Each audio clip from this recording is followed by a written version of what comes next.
புதிய கதைகள். அது ஆத்தங்கரையோரமா இருக்கிற ஒரு அழகான கிராமம். அந்த கிராமத்துல ஒரு சின்ன குடிசை, சுத்திலும் பெரிய இடம். அந்த வீட்டுல ஒரு வயசான பாட்டி.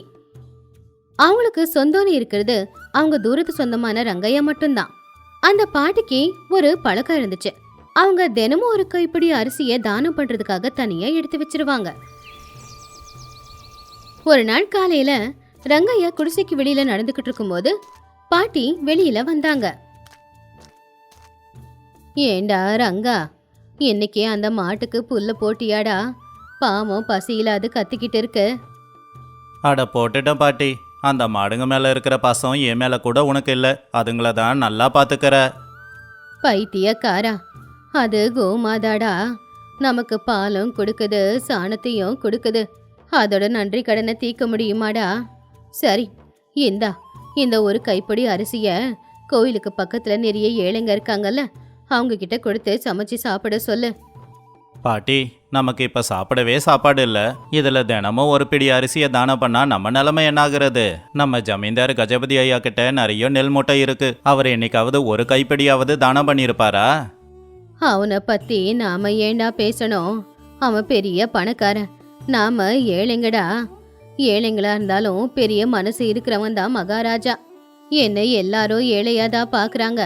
ஆனா என்கிட்ட இருக்கிறதுல ஒரு கைப்பிடி அரிசியாவது தானம் பண்ணாதான் எனக்கு நிம்மதியா இருக்கும். நீ போயிட்டு வா. சரி, நீ சொன்னா வேண்டாம் நான் சொல்ல முடியும். அந்த நேரத்துலதான் அந்த ஒரு ஜமீன்தார் கஜபதி அந்த பக்கமா வந்தாரு. அப்போ அந்த பாட்டியோட வீட்டுக்கு முன்னாடி நின்னாரு. என்னம்மா பெரியம்மா, இன்னும் உயிரோட தான் இருக்கீங்களா? இந்த இடத்த எப்ப காலி பண்ண போறீங்க? என் தோட்டத்தை பெருசாக்கணும். வணக்கங்க ஐயா, நான் உயிரோட இருக்கிற வரைக்கும் இந்த குடிசையில என்ன வாழ விடுங்க. நான் போனதுக்கு அப்புறமா இந்த இடத்த நீங்க எடுத்துக்கோங்க. நீ போனதுக்கு அப்புறம்னா எத்தனை நாள்? 100 வயசானாலும் போற மாதிரி தெரியலையே. சீக்கிரம் இடத்த காலி பண்ணலன்னா என் ஆளுங்களை விட்டு உன் பொருள் எல்லாத்தையும் வெளியில தான் தூக்கி போடணும். அநியாயம் பண்ணாதீங்க ஐயா, இது எங்க தாத்தா காலத்து இடம். நீங்க புடுங்கிக்கிட்டா அப்புறம் நான் என்ன பண்ணுவேன்? அது எனக்கு தேவையில்லாதது. நாளைக்கு சாயந்தரத்துக்குள்ள இடத்த காலி பண்ணு, அவ்வளவுதான். வாடா போலாம். அப்படின்னு சொல்லி ஜமீன்தார் கஜபதி கோவமா அங்கிருந்து நடந்து போயிட்டான். பாவம் பாட்டி அழுதுகிட்டே உக்காந்தாங்க. ஜமீன்தார் கஜபதி அவனுடைய வீட்டுல உக்காந்துக்கிட்டு இருக்கும்போது அவனுடைய மனைவியான சுப்பம்மா பக்கத்துல நகைகளை பாத்துக்கிட்டு இருந்தா. ஏங்க, அந்த கிழவிய போய் பார்த்து பேசுனீங்களா? அவ அந்த இடத்த காலி பண்ணி கொடுத்துட்டா அங்க ஒரு பூந்தோட்டத்தை போட்டுடலாம். சொல்லியிருக்கேன் சுப்பம்மா, நாளைக்குள்ள இடத்த காலி பண்ணலன்னா நான் காலி பண்ண வைக்கிறேன். அந்த அம்மாவுக்கு தான் யாரும் இல்லையே, யாரு கேட்க போறாங்க? நல்லது, அந்த கிழவி அங்கிருந்து போயிட்டாதான் நமக்கு கொஞ்சம் நிம்மதியா இருக்கும். சரி சரி, நாளைக்கு நம்ம வீட்டுல பூஜை இருக்கே, பூசாரி வர சொன்னனே, சொல்லிட்டீங்களா? வர சொல்லியிருக்கேன். ஆடம்பரமான ஏற்பாடும் பண்ணியிருக்கேன். ஊர்ல இருக்கிற எல்லாரும் அதை பார்த்து ஆச்சரியப்படணும். அதுக்குள்ள அவங்க வீட்டு வேலைக்காரன் அங்க ஓடோடி வந்தான். ஐயா ஐயா, ஒரு அதிசயங்க ஐயா. என்னடா அதிசயம்? பேய் எதனா பாத்தியா? பேய் எதுவும் இல்லைங்க ஐயா, தெய்வம். ஒரு சாமியாரு நம்ம ஊர் எல்லையில ஆத்தங்கரை ஓரமா இருக்காரு. அவர்கிட்ட ஒரு அச்சய பாத்திரம் இருக்கான். யாரு போய் கேட்டாலும் அவங்களுக்கு தங்கத்தை தராராமா. என்னது, தங்கம் கொடுக்கறாரா? உண்மையாவா? உண்மையாவாடா? ஆனா நம்ம கிட்ட ஏன் சொல்லல? இப்பதாமா கேள்விப்பட்டேன். ஆனா ஒரு விஷயம் இருக்கு. யார் அவங்க சொத்துல பாதி சொத்தை ஏழைங்களுக்கு கொடுக்கறாங்களோ அவங்களுக்கு 2 மடங்கா தங்கம் தருவாராம். பாதி சொத்தை எழுதி கொடுக்கணுமா? அது கஷ்டமாச்சே. ஆனா 2 மடங்கா தங்கம் கிடைக்கும்னா இது நல்ல பேரம்தான். ஏங்க, என்ன யோசிக்கிறீங்க? நம்ம கிட்ட இருக்கிறது நமக்கு போதாது, இன்னும் வேணும். முதல்ல அந்த சாமியாரை பார்க்க போலாம் வாங்க. சரி சரி, வா போலாம். ஆத்தங்கரையோரமா ஒரு மரத்துக்கு கீழே தான் அந்த சாமியார் உக்காந்துக்கிட்டு இருந்தாரு. அவரு முகம் ஏதோ தெரியாத வெளிச்சத்தோட இருந்துச்சு. அவரை சுத்தி ஜனங்க கூட்ட கூட்டமா நின்னுக்கிட்டு இருந்தாங்க. ஆனா யாரும் தைரியமா முன்னாடி போகல. அதுக்கு காரணம் அந்த நிபந்தனை. அதுக்குள்ள அங்க கஜபதியும் சுப்பம்மாவும் வந்தாங்க. சாமி வணக்கங்க. நீங்க அச்சய பாத்திரத்துல இருந்து தங்கத்தை கொடுக்கறீங்கன்னு கேள்விப்பட்டேன். ஆமா கஜபதி, ஆனா அதுக்கு தகுதி வேணும். உன்கிட்ட இருக்கிற சொத்துல பாதி சொத்தை நீ ஏழைங்களுக்கு கொடுக்கணும். பாதி அப்படிங்கிறது ரொம்ப அதிகம் சாமி. வேணும்னா கொஞ்சமா எதனா கொடுக்கறேன். இங்க பாரு கஜபதி, சொத்து மேல இருக்கிற ஆசை உனக்கு போகல. பாதிய கொடுத்தா மட்டும்தான் உனக்கு நான் தங்கத்தை கொடுப்பேன். சாமி, எங்களுக்கு அவ்வளவு தைரியம் இல்ல. வேற ஏதாவது வழி இருந்தா சொல்றீங்களா? சரி, நாளைக்கு காலையில சூரிய உதயத்துக்கு முன்னாடி இந்த ஊர்ல ரொம்ப ஏழையா இருக்கிறவங்க, அதுலயும் தான குணம் அதிகமா இருக்கிறவங்க யாராவது இருந்தா அவங்கள என்கிட்ட கூட்டிக்கிட்டு வாங்க. அவங்க என் கையில இருந்து ஒரு அரிசி பருக்கைய வாங்கினாங்கன்னா அப்ப உங்க வீட்டுல தங்க மழை பெய்யும். ஏழைங்க ஆனா தான குணம் உள்ளவங்களா? அப்படிப்பட்டவங்க இந்த ஊர்ல யாரு இருக்காங்க? எல்லாருமே பிச்சை எடுக்கிறவங்க தான். அத நீதான்ப்பா தேடணும். நாளைக்கு காலையிலக்குள்ள கூட்டிக்கிட்டு வா, இல்லனா நான் இங்க இருந்து போயிடுவேன். கஜபதியும் சுப்பம்மாவும் யோசிக்க ஆரம்பிச்சாங்க. அவங்க வீட்டுக்கு போய்கிட்டு இருக்கும்போது வேலைக்கார ஒரு யோசனையை சொன்னான். ஐயா, நம்ம ஊர்ல அந்த வயசான பாட்டி பார்வதி அம்மா இருக்காங்களே, அவங்க ரொம்ப ஏழை. கையில ஒத்த ரூபா கூட இல்ல. ஆனா அவங்க எல்லாருக்குமே தானம் பண்றாங்க இல்லையா? அந்த கிழவிய இப்பதானே திட்டிட்டு வந்தேன். எனக்கு எப்படி உதவி செய்வா? தங்கம் வேணும்னா கொஞ்சம் இறங்கி போய் தான் ஆகணும். நாளைக்கு காலையிலே போய் அவங்க கிட்ட கெஞ்சி கேட்கலாம். வேலையாகணும்னா காலில் கூட விழலாம். சரி, வேற வழியும் இல்ல. அடுத்த நாள் விடிய காலையில 4 மணி. அப்பதான் பாட்டியை எழுந்திருச்சு விளக்கெடுத்துக்கிட்டு வெளியில வந்தாங்க. அந்த நேரத்துல தான் கஜபதியும் சுப்பம்மாவும் பாட்டியோட வீட்டுக்கு வந்தாங்க. உள்ள ரங்கா இன்னும் தூங்கிக்கிட்டு தான் இருந்தான். அம்மா, அம்மா, பார்வதி அம்மா. யார் அது? அட, ஜமீன்தார் ஐயாவா? என்னங்க ஐயா இந்த நேரத்துல வந்திருக்கீங்க? இந்த இடத்த காலி பண்ணி கொடுக்கறதுக்கு சாயந்தரம் வரைக்கும் அவகாசம் கொடுத்துருக்கீங்களே. ஐயோ, உன்னை காலி பண்ண சொல்லி யாருமா சொன்னது? நீ எங்களுக்கு குலசாமி, எங்களுக்கு கடவுள் மாதிரி. இந்த இடம் உனக்கு தான் சொந்தம். உனக்கே நான் பத்திரம் எழுதி கொடுக்கறேன். உண்மையாவாப்பா? உன்னோட மனச நீ மாத்திக்கிட்டியா? மாத்திக்கிட்டாரு. உங்களை பத்தி என் வீட்டுக்காருக்கு தெரியாம அப்படியெல்லாம் பண்ணிட்டாரு. இப்பதான் உங்களை பத்தி அவர் தெரிஞ்சுக்கிட்டாரு. என்னங்க ஐயா, விடிய காலையிலேயே வந்திருக்கீங்க? எதனா பிரச்சனையா? அதெல்லாம் ஒன்றும் இல்லடா ரங்கா, எங்களுக்கு ஒரு உதவி தேவைப்படுது. அந்த ஆத்தங்கர ஓரமா இருக்காரே ஒரு சாமியாரு, அவர்கிட்ட அம்மா வரணும். அவர் கொடுக்கிற பொருளை அம்மா கையால வாங்கிக்கணும். நானா? ஆனா எனக்கு என்னப்பா தகுதி இருக்கு? நானே ரொம்பவும் ஏழை. நீ ஏழையா இருந்தாலும் தான தர்மம்லாம் பண்ற இல்லம்மா. வா, உன்னை நாங்க கூட்டிக்கிட்டு போறோம். பாட்டி போகாத, இவங்க ஏதோ திட்டம் போடுறாங்க. பரவாயில்லடா, அவங்க என்னோட வீட்டை எனக்கு கொடுக்கறேன்னு சொல்லிருக்காங்க. கடவுள் காரியம்னு வேற சொல்றாங்க. நாம போகலாம் விடு. அப்படி கஜபதி சுப்பம்மா கூட பாட்டியும் நடந்து போய்கிட்டு இருந்தாங்க. அப்ப ரங்கையாவும் பின்னாடியே நடந்து போய்கிட்டு இருந்தான். முனிவர் தியானத்துல இருக்கும்போது அவங்க எல்லாரும் கொஞ்ச நேரத்திலேயே அங்க போய் சேர்ந்துட்டாங்க. சாமி, நீங்க சொன்னால நான் கூட்டிக்கிட்டு வந்துட்டேன். இவங்க இந்த ஊர்லயே ரொம்ப ஏழை, ஆனா நிறைய தானம் பண்ணுவாங்க. வாங்கம்மா வாங்க, உங்களுக்காக தான் காத்துக்கிட்டு இருக்கேன். சாமி, உங்களை பார்த்ததுல எனக்கு ரொம்ப சந்தோஷம். அம்மா, இந்த ஜமீன்தாருக்கு தங்கம் வேணுமாமா, ஆனா அதை கொடுக்குற அருகதை உங்களுக்கு தான் இருக்கு. நான் என் அச்சய பாத்திரத்துல இருந்து ஒரு பருக்க அரிசியை தரேன். அந்த அரிசியை நீங்க யாருக்கிட்ட கொடுக்குறீங்களோ அவங்க வீடு தங்கமா மாறிடும். அதை யாருக்கு கொடுக்க விரும்புறீங்க? எனக்கு கொடுங்கம்மா. எனக்கு கொடுமா, உனக்கு நான் பட்டுப்புடவையே வாங்கி கொடுக்கறேன். நில்லுங்க, முடிவை அவங்க எடுக்கட்டும். அம்மா, இங்க பாருங்க, இந்த அரிசி உங்ககிட்ட இருந்தா உங்க கஷ்டமெல்லாம் தீந்து போயிடும், உங்க வறுமை போயிடும். ஆனா அதை இவங்க கிட்ட கொடுத்தா இவங்க இன்னும் பணக்காரங்களாவாங்க. என்ன சொல்றீங்க? பாட்டி ஒரு நிமிஷம் யோசிக்க ஆரம்பிச்சாங்க. அப்ப ரங்கைய பின்னாடி இருந்து, பாட்டி நாமளே வச்சுக்கலாம், நமக்கு கஷ்டம் இருக்காதுன்னு சொன்னான். கஜபதியும் சுப்பம்மாவும் கெஞ்சி கேட்டுக்கிட்டு இருந்தாங்க. சாமி, இந்த வயசுல எனக்கு இதெல்லாம் எதுவும் தேவையில்லை. தினமும் ஒரு கைப்பிடி சாப்பாடு இருந்தா அதுவே போதும். ஜமீன்தார் ஐயா என்னோட இடத்த எனக்கே திரும்ப கொடுக்கறேன்னு வாக்கு கொடுத்திருக்காரு. அப்படின்னா அவர் ஆசையை நிறைவேற்றுறது தான் என் கடமை அப்படின்னு சொல்லி அந்த அரிசியை எடுத்து கஜபதி கிட்ட அவங்க கொடுக்க போனாங்க. ஒரு நிமிஷமா, உங்க தான குணம் பெருசுதான். ஆனா பாத்திரம் அறிஞ்சுதான் பிச்சை இடணும். உன்கிட்ட இருந்த எல்லாத்தையும் பிடுங்க பார்த்தவங்களுக்கு நீ இப்போ தங்கத்தை கொடுக்கற. இந்த தங்கம் மட்டும் அவங்க கிட்ட போச்சுன்னா ஏழைங்களை இன்னும் கொடுமைப்படுத்துவாங்க. சாமி, வாக்க மீறீங்க, அரிசியை கொடுக்க சொல்லுங்க. வாய மூடு, ஆசைக்கு அளவு இருக்கணும். இந்த அம்மா தினமும் ஒரு கைப்பிடி அரிசியை தானம் பண்ணதால தான் இவங்களுக்கு இந்த தகுதி வந்துச்சு. நீ என்னைக்காவது ஒரு பிடி அரிசியை தானம் பண்ணியிருப்பியா? அம்மா, இதை நீங்களே வச்சுக்கோங்க. இது தங்கம் இல்ல, அன்னபூர்ணா தேவியோட பிரசாதம். இதை மண்பானையில போட்டு வைங்க. அந்த பானையில அரிசி என்னைக்கும் குறையாத அச்சய பாத்திரமா மாறும். அப்புறம் உன் ஊர் ஜனங்களுக்கு பசி கொடுமை இருக்காது. அதுவே எனக்கு போதும் சாமி, தங்கத்தை விட சாப்பாடு பெருசு இல்லையா? அப்படின்னு சொல்லி பாட்டி அந்த அரிசியை அவங்க முந்தானையில முடிஞ்சுக்கிட்டாங்க.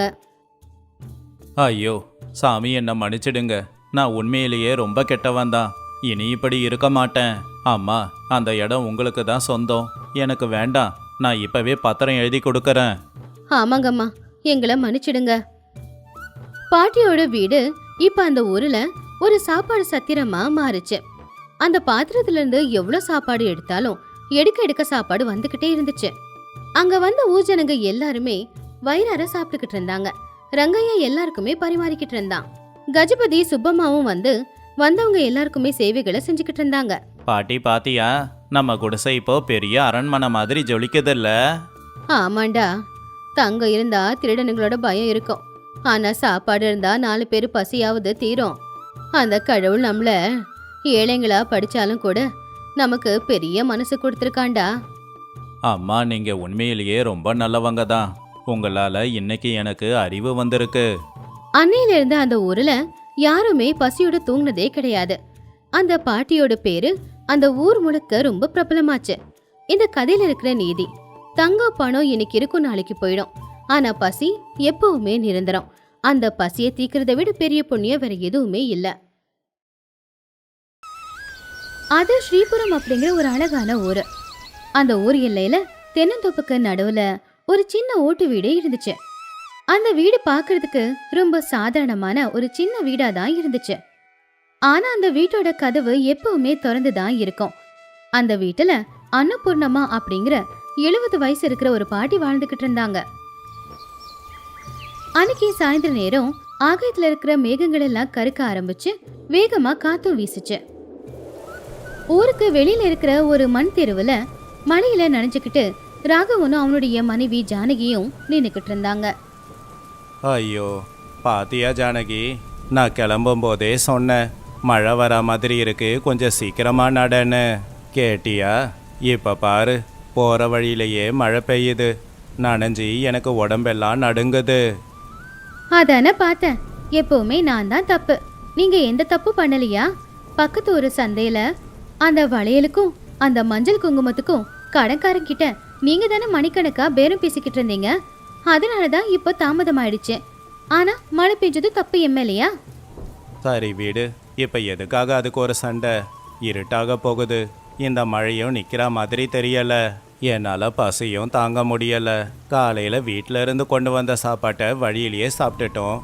இப்ப சாப்பிட்றதுக்கு எதுவும் இல்லையே. இந்த காட்டுல வேற கொடூரமான மிருகங்கள் இருக்குமோ என்னமோ. எனக்கும் பசி எடுக்குது, பயமாவும் இருக்கு. இந்த நேரத்துல சாப்பிட சாப்பாடு கிடைக்கலன்னா பரவாயில்ல, ஆனா தங்குறதுக்கு ஏதாவது சின்ன வீடு கிடைச்சா நல்லா இருக்கும். பக்கத்துல சத்திரமோ மண்டபமோ இருந்தா நல்லா இருக்கும். அப்பதான் ஜோரா ஒரு மின்னல் மின்னுச்சு. அந்த மின்னலோட வெளிச்சத்துல தூரத்துல ஒரு சின்ன விளக்கு எரியுறது அவங்க கண்ணுக்கு தெரிஞ்சுது. அட ஜானகி, அங்க பாரு, தூரத்துல ஒரு வீடு இருக்கு போலயே. அங்க விளக்கும் எரியுது, வா அங்க போய் பார்க்கலாம். ஐயோ, யாருன்னு தெரியாதவங்க வீட்டுக்கு போனா நல்லா இருக்குமாங்க? அவங்க எப்படிப்பட்டவங்கன்னு தெரியல. கதவு திறப்பாங்களா? இப்ப நமக்கு வேற வழியும் இல்லையே. இப்படியே மழையில நனைஞ்சி நின்று குளிர்ஜோரம் வந்து உடம்பு வீணா போறதுக்கு அவங்க கிட்ட போய் கேட்கறதுல எந்த தப்பும் இல்லை, வா. 2 பேரும் அந்த மலையில நனைஞ்சுக்கிட்டு அந்த வீட்டுக்கிட்ட போனாங்க. அங்க போய் பார்த்தா அது ஒரு பழைய காலத்து ஓட்டு வீடு. வீட்டு சுத்திலும் சுத்தமா ஒன்றும் இருக்கல. ஆனா வீட்டு வாசல் மட்டும் தண்ணி தெளிச்சு அழகா கோலம் போட்டு பூவும் வச்சிருந்துச்சு. ஏங்க, வீட்டில் யாராச்சும் இருக்கீங்களா? அப்போ உள்ள இருந்து ஒரு வயசான பாட்டியோட குரல் கேட்டுச்சு. கையில விளக்கு பிடிச்சுக்கிட்டு பாட்டி வெளியில வந்தாங்க. யார் அது? ஐயோ, என்னப்பா இது, மழையில இப்படி நனைஞ்சு போய் வந்திருக்கீங்க. சரி உள்ள வாங்கப்பா, வெளியில நிக்காதீங்க. ராகவனும் ஜானகியும் ஒரு சந்தேகத்தோடவே வீட்டுக்குள்ள போனாங்க. வாங்கப்பா, 2 பேரும் வாங்க. இந்த காத்து மழையில வந்திருக்கீங்களே, பாவம் எவ்வளவு நேரமா நனைஞ்சுக்கிட்டு இருக்கீங்களோ என்னவோ. இந்த ஈரமா இருக்கிற துணிய மாத்திக்கோங்க, அப்படி இல்லைன்னா நாளைக்கு குளிர் ஜுரம் வந்துடும். பாட்டி வணக்கம். நாங்க பக்கத்து ஊர் சந்தைக்கு போயிட்டு ஊருக்கு போற வழியில தான் இப்படி மழை பெய்ய ஆரம்பிச்சிடுச்சு. இன்னைக்கு ஒரு நாள் மட்டும் உங்க வீட்டு திண்ணையில நாங்க படுக்க அனுமதி கொடுத்தீங்கன்னா அதுக்கப்புறம் நாங்க காலையில போயிடுவோம். தங்குறதுக்கு வீடு இருக்கும் போது ஏமா திண்ணையில படுக்கணும்? இது என் வீடு இல்லம்மா, உங்களை மாதிரி ஆட்களுக்கு உதவி செய்யற சத்திரம் தான். என்கிட்ட கொஞ்சம் பழைய துணிங்க இருக்கு. என்னோட பழைய புடவையும் என் புருஷனோட பழைய வேட்டியும் இருக்கு. வெளியில பயங்கரமான இடி மின்னல் சத்தத்தோட வேகமா வீசுற காத்தோட மழையும் கொட்டிக்கிட்டு தான் இருந்துச்சு. இப்போ உங்க 2 பேருக்கும் பரவாயில்லையா? சரி உக்காருங்க. உங்க 2 பேரும் முகத்தை பார்த்தாலே தெரியுது, ரொம்ப பசியோட இருக்கீங்க போல. ஐயோ, அதெல்லாம் ஒன்றும் இல்லை பாட்டி. நாங்கள் மதியம் நல்லா தான் சாப்பிட்டோம். இப்போ குடிக்கிறதுக்கு கொஞ்சம் தண்ணி மட்டும் இருந்தால் கொடுங்க. இந்த நேரத்தில் எதுக்கு உங்களுக்கு அந்த சமைக்கிற கஷ்டம் எல்லாம்? நான் உன்னோட அம்மா மாதிரிப்பா. என்கிட்ட போய் சொன்னா என்னால கண்டுபிடிச்சிட முடியும். உங்க வயிற்றுக்குள்ள பசி எடுக்குது அப்படிங்கிறது உன் கண்ணுல தெளிவா தெரியுது. அதை என்னால பார்க்கவும் முடியுது. கொஞ்ச நேரம் இருங்க, போய் சீக்கிரமா சூடா சமைச்சிடுறேன். இந்த குளிருக்கு சூடா சாப்பிட்டா ரொம்ப நல்லா இருக்கும். ஐயோ வேண்டாம் பாட்டி, இந்த நேரத்துல எங்களால உங்களுக்கு எதுக்கு வீண் சிரமம்? எங்க கிட்ட நாங்க கொண்டு வந்த பழைய சாப்பாடு கொஞ்சம் இருக்கும், நாங்க அதையே சாப்பிட்டுக்கிறோம். பழைய சாப்பாடா? வீட்டுக்கு வந்தவங்களுக்கு வயிறார சாப்பாடு போடாம போனா அது அன்னபூர்ணாவோட வீடாகாதே. இது எங்க குடும்பத்தோட வழக்கம். நீங்க 2 பேரும் உட்காருங்க, உங்களுக்கு சூடா சமைச்சு எடுத்துட்டு வந்து கொடுக்கறேன். சமைக்கிறது எனக்கு சிரமம் இல்ல, எனக்கு பிடிச்ச விஷயம் அப்படின்னு சொல்லி பாட்டி சமையல் அறைக்குள்ள போனாங்க. அப்ப ஜானகியும் அவங்க பின்னாடியே போனா. பாட்டி, என்னால சும்மா உட்கார முடியாது, நானும் உங்களுக்கு ஏதாவது உதவி செய்யறேன். என்ன உதவி செய்யணும்னு சொல்லுங்க, காய்கறியை நறுக்கி கொடுக்கவா? ஜானகி அந்த சமையல் அறையை பார்த்து ரொம்பவும் ஆச்சரியப்பட்டா. அங்க இருக்கிற பித்தளை செம்பு பாத்திரங்கள் எல்லாம் பளபளன்னு இருந்துச்சு. அடுப்பு நல்லா சிகப்பா எரிஞ்சுக்கிட்டு இருந்துச்சு.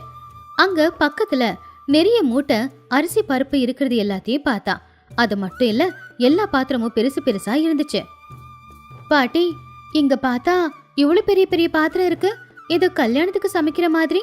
ஆனா வீட்ல இருக்கிறது நீங்க மட்டும்தான், உங்களுக்கு எதுக்கு இதெல்லாம்? இங்க இருக்கிற பாத்திரம் எல்லாம் எங்க ஊர்ல ஏதாவது விசேஷம் நடந்தா சமைக்கிறதுக்காக வச்சிருக்கேம்மா. ஊர்ல என்ன விசேஷம் என்ன பண்டிகை இருந்தாலும் சரி, அன்னதானம் மட்டும் என் வீட்ல தான் நடக்கும். 4 பேருக்கு என் கையால சமைச்சு கொடுக்கலனா எனக்கு அன்னைக்கு தூக்கமே வராது. சரி, இன்னைக்கு நீ எனக்கு உதவி செய்யறன்னு சொல்ற. அந்த மூளையில காய்கறி கூட இருக்கு பாரு, எடுத்துட்டு வா. இன்னைக்கு எண்ணெய் கத்திரிக்காவும் கொஞ்சம் மிளகு ரசமும் வைக்கிறேன், சுட சுட சாப்பிட நல்லா இருக்கும். பாட்டி, நான் ஒன்று கேட்கவா? நீங்க இங்க தனியா இருக்கீங்க, இவ்வளவு பெரிய வீட்டுல தனியா இருக்க பயமா இல்லையா? இந்த வீடு வேற ஊரை விட்டு தள்ளி இருக்கு, திருடனுங்க கொள்ளைக்காரனுங்க வருவாங்கன்ற பயம் இல்லையா? பயம் எதுக்குமா? நான் எந்த தப்பும் செய்யாத வரைக்கும் அந்த கடவுளே எனக்கு துணைக்கு இருப்பான். இங்க நான் தனியா இருக்கேன்னு யார் சொன்னது?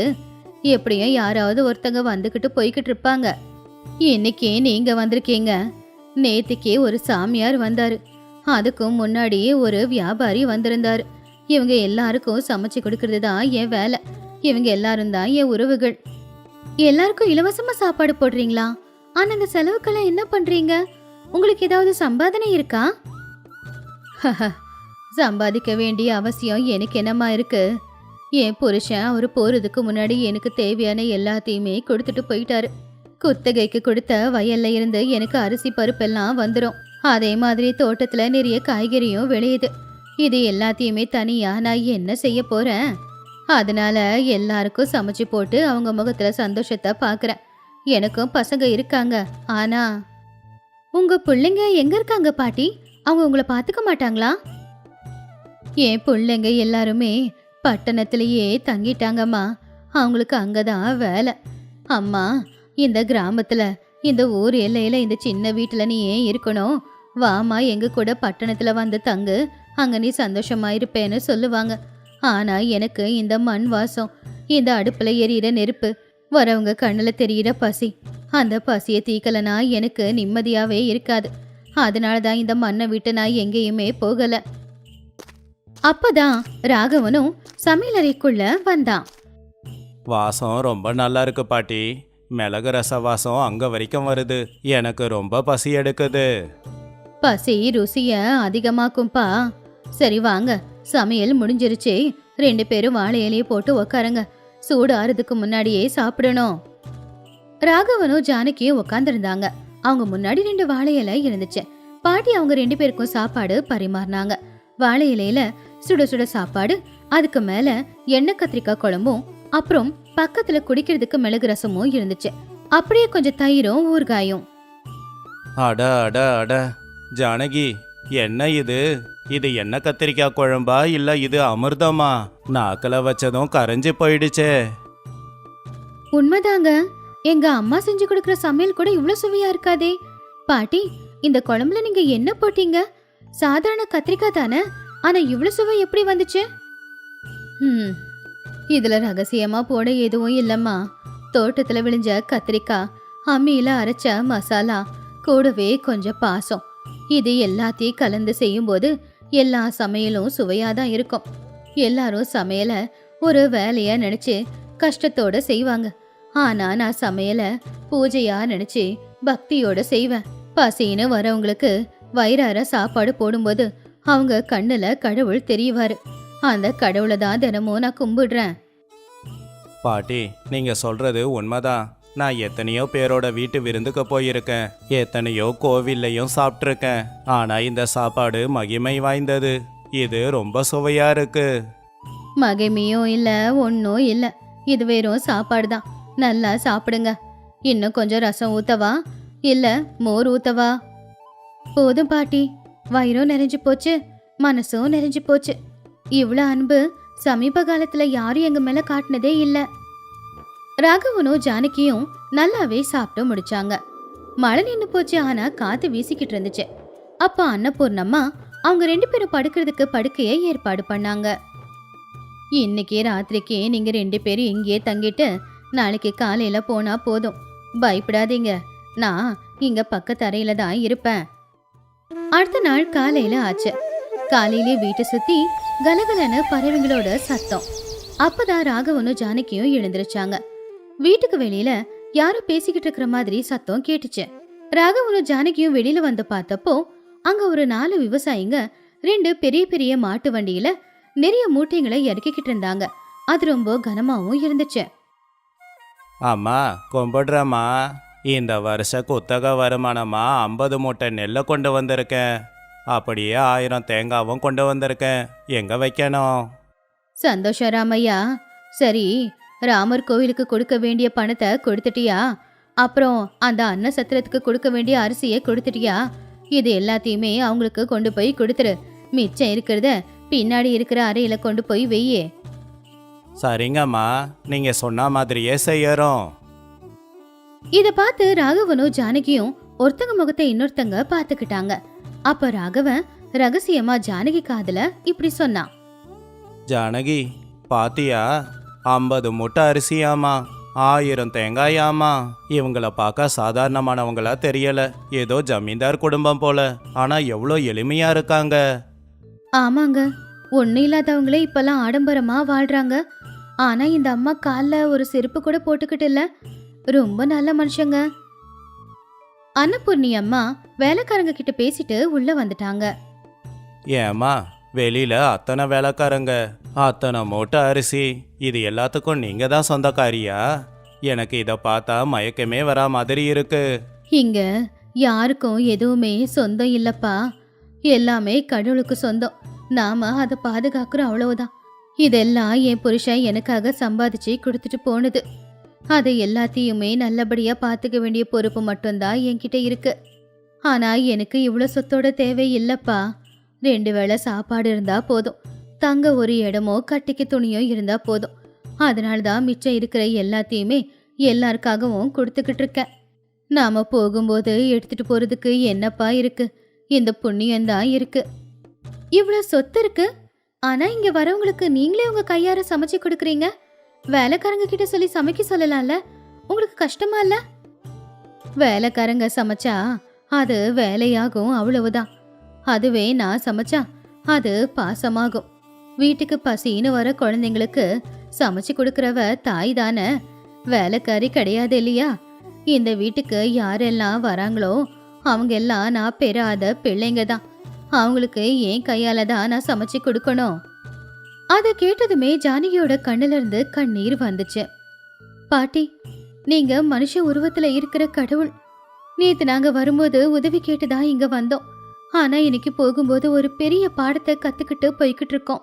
நம்ம கிட்ட எவ்வளவு இருந்தாலும் எவ்வளவு சம்பாதிச்சாலும் அடக்கத்தோட இருக்கணும். இன்னொருத்தங்க பசியை தீக்கிறதுல தான் உண்மையான சந்தோஷம் இருக்குன்னு தெரிஞ்சுக்கிட்டோம். உண்மைதான் பாட்டி. இந்த வீடு சின்ன வீடா இருக்கலாம், ஆனா உங்க மனசு எல்லை இல்லாத அந்த ஆகாயம் மாதிரி. நீங்க ரொம்ப நல்லவங்க. நாங்க கிளம்புறோம் பாட்டி. அன்னபூர்ணி அம்மா அவங்கள அனுப்பும்போது கையில மஞ்சள் குங்குமமும் 2 தேங்காயும் வச்சு கொடுத்து, வாய்ப்பு இருந்தா மறுபடியும் சந்திக்கலாம்ப்பா. பத்திரமா போயிட்டு வாங்க. இந்த பக்கமா மறுபடியும் என்னைக்காச்சும் வந்தீங்கன்னா இந்த வீட்டுல உங்களுக்கு ஒரு அம்மா இருக்கான்றத மறந்துடாதீங்க. வந்து என்ன பார்த்துட்டு போங்க. கண்டிப்பா வருவோம் பாட்டி. உங்களை நாங்க என்னைக்குமே மறக்க மாட்டோம். ராகவனும் ஜானகியும் மனசு நெறிஞ்சு இந்த பாட்டி மாதிரி தான் நம்ம வாழணும் அப்படின்ற எண்ணத்தோட கிளம்புனாங்க. அவங்க போகும்போது பாட்டியை திரும்பி பார்த்தாங்க. அப்ப அந்த ஓட்டு வீட்டுக்கு வெளியில பாட்டி நின்னுக்கிட்டு சிரிச்சுக்கிட்டே டாட்டா காட்டிக்கிட்டு இருந்தாங்க. அந்த சூரியனோட ஒளி அவங்க மேல பட்டு அவங்க பார்க்க அன்னபூர்ணா தேவி மாதிரி தான் எல்லாருக்குமே தெரிஞ்சாங்க. சொத்துங்கிறது நாம சேர்த்து வைக்கிற பணம் இல்ல. மத்தவங்க கஷ்டத்தை பார்த்து கஷ்டப்படுற மனசும் மத்தவங்க பசிய தீக்கிற அந்த மனசும் தான் நமக்கு உண்மையான சொத்து.